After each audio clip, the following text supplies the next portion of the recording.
Hi guys, welcome back to Daniel's project. This is already my second flexibility project on YouTube. If you haven't watched my first one, I did one in spring 2021. Please check it out, it's somewhere up here. And yeah, without further ado, let's jump straight into the video. So what was the intention of the whole project? As some of you might know, I'm a student of Jonathan Schmid, and yeah, he's also one of my best friends. And last year, November 2021, he proposed us an idea of doing our own 8 weeks project where we can research a topic that is somehow related to a movement practice. So I was in a group with Kelly and Christoph, and we chose the topic of maintaining our flexibility with a somehow daily routine, or a routine that you can do 3, 4, 5, 6 times per week, which is really easy and chill and not super heavy on your body. So just like a light stretching flexibility routine. So the goal of this project was to maintain your current state of flexibility in 7 positions, and these are called the big 7. I will present them to you in a second, and maybe even you can increase your current range of motion in some of these positions. This would be actually wonderful. So each of us created their own daily routine according to our needs, our training experiences, which is really important here, our everyday lives, and obviously according to our training structure. And I set myself the goal of spending 10 minutes in a stretch per week.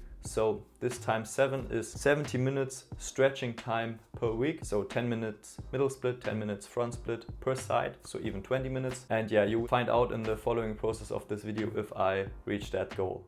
These are the 7 positions I wanted to maintain my current state of flexibility: the middle split, the front split on both sides, then the back bridge, my active shoulder flexion and tuck handstand, and my passive lying shoulder extension, and my passive pancake, and my standing forward fold. So I randomly chose different exercises for my routine. For warming up my lower body, I usually did a 5-minute squat routine. I enjoyed this a lot.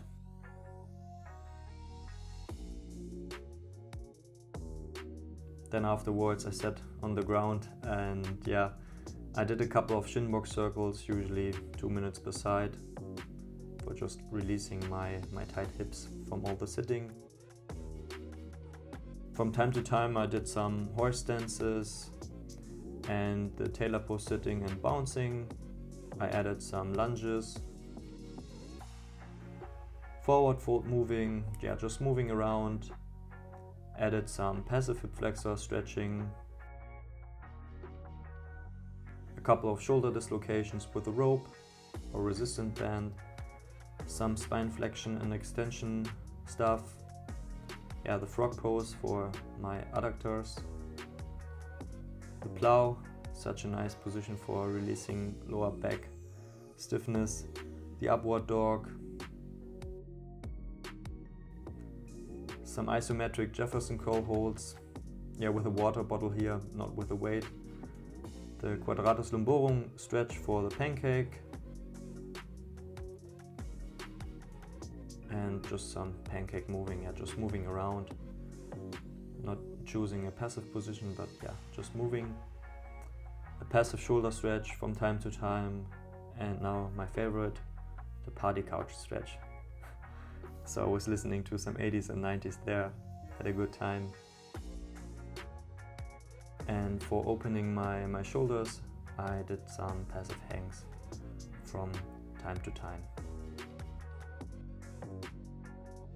Of course, yes, I did all the 7 positions as holds as well, so I spent time in the passive middle split, in the passive front split, in the back bridge, in the forward fold, whatsoever. Then I put all of these exercises into different categories according to the 7 positions. And here's an overview of some of my notes from the 2 months. So every day I chose a different routine out of these exercises. So the general moving category consisted of the shin box circles, the horse stance, the plow, the squat routine, and the middle split category, the tailor pose sitting and bouncing, the passive middle split, the frog pose. For the front split category, I did the hip flexor stretch, the passive front split, the long lunge, the couch stretch. And the bridge category consisted of the spine flexion and extension, the lying upward dog, the bridge holds, the rotations. In the shoulder flexion category, I put the shoulder dislocations in there, the passive shoulder stretch, and also the passive hang. And into the shoulder extension category, just the passive lying shoulder extension. This was the only exercise I did for this category or this position. The pancake category consisted of the passive pancake, the pancake moving, and the quadratus lumborum stretch. And for the standing forward fold category, I did the passive forward fold, the isometric Jefferson curl, and forward fold moving. So here are some numbers. I started on the 2nd of December 2021 and ended on the 2nd of February this year. This is a total of 63 days or 9 weeks, and I had 34 practice days in total.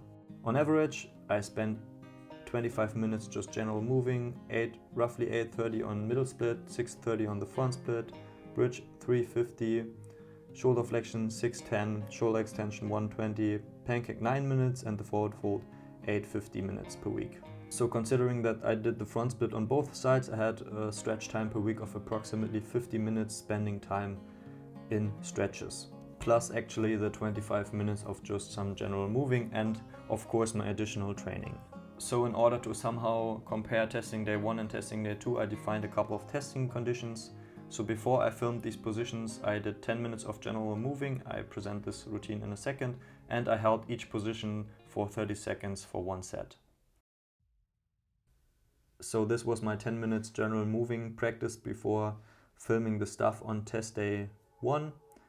And on test day 2 I did exactly the same routine to give my body somehow the same level on preparation or warm-up before.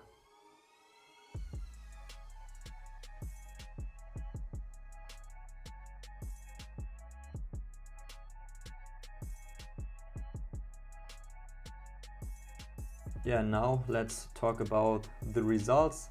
Starting with the middle split, I think there's no improvement here, pretty much the same I guess. The front split is a bit lower with the left foot in front. And also on the right side with the right foot in front it's a bit lower, and also I'm a bit more upright. And the bridge, yeah, the bridge is way better than 2 months ago. So shoulders are much more open as well as my thoracic spine. Tuck handstand was really a mess on that day because I did my handstand session first. But yeah, the lying shoulder extension is a bit better, I think. This was 70 centimeters between both hands. And yeah, my pancake is a lot better. I'm somehow back to old levels from summer last year. Yeah, and the standing forward fold, it feels a lot better than 2 months ago, but doesn't really look that way. But yeah, nevertheless, it's quite good. I'm really happy with that one.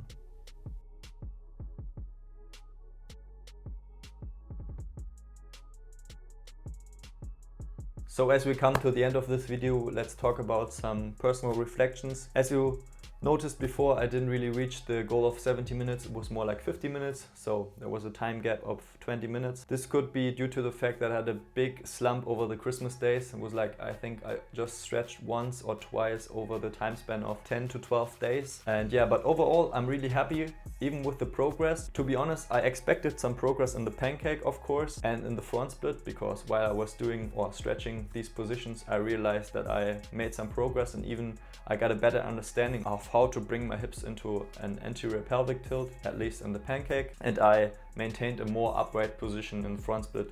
If you go back to the video, you can obviously see it on one side. But I didn't really expect any progress on the bridge because I did not really spend a lot of time working on my bridge. I did a couple of bridge rotations during my acrobatics training. So yeah, I underestimated this factor. I'm somehow a bit disappointed with the middle split and with the tailor post bounces because I did these a lot. And yeah, obviously they were not as effective as just stretching or actually doing the middle split. Personally, I hate the middle split. It's so this is one of the most painful positions out of these 7. And yeah, so I avoided passive middle split holds a lot, I would say. And yeah, my hips were a bit tight on that day, on the last testing day, and I was really fresh on the first testing day in the start of December, because I haven't done any training for 7 to 8 to 9 days before. So my body felt really amazing, and I was ice bathing before, so everything was really loose. But nevertheless, no excuses here. Overall, I'm super happy with the video and with the outcome of this whole project. I'm not quite sure if I want to continue with this project in the future. Maybe, because it's such a nice reminder to just do some general movement throughout your days. So I had the habit of a daily routine for almost a year, I think in 2020 and 2021, but I lost it somehow last summer. So I really enjoyed just going outside or going to the gym or staying at home and doing some general movements, and the time of just this general movement stuff like squat routine, the shin box circles. I really enjoyed these. So yeah, it was overall a great project, and maybe I will continue with this in the future. Nevertheless, the central nervous system is the deciding factor for reaching your maximum range of motion. So it's really hard to compare both of these testing days on an objective level. But yeah, it was just a nice project, nice experiences, and yeah, I just really liked it. Okay, that's already it for this video. I hope you liked it and I hope you learned something new. If you want to support me, please hit the subscribe button, share this video with others. Maybe this will help them in the future or with their own flexibility training, or these are just some nice insights for you or for someone else. And yeah, see you guys in the next one. Bye bye.